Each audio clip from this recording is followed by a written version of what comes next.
Fatimah dia cantik.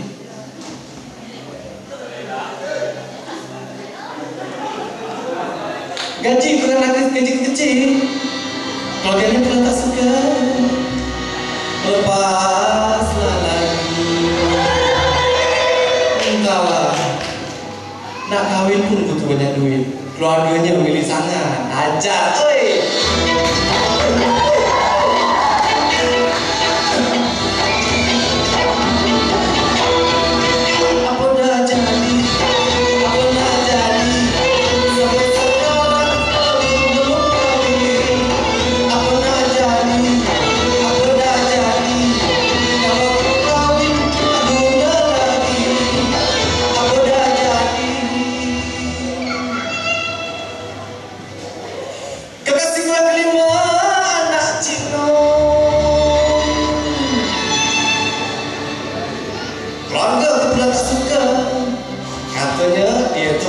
Memasak tak tahu.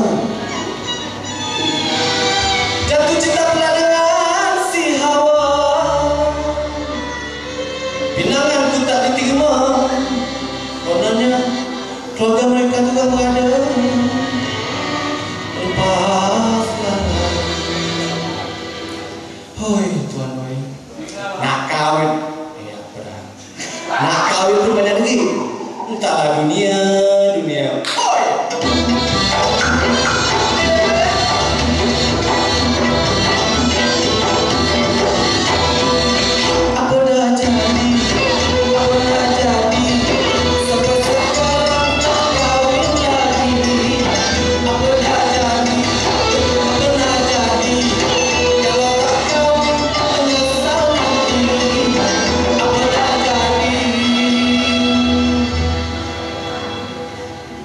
Jatuh cinta pula dengan anak Pak Busuk.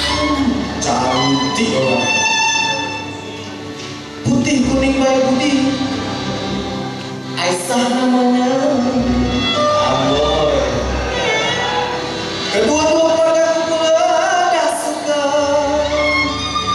Hai tuan, malah nasibku duitnya pula tak cukup. Melepaslah lagi. Hai, sungguh tak kena ni. Balik mau tak ada nombor rumah.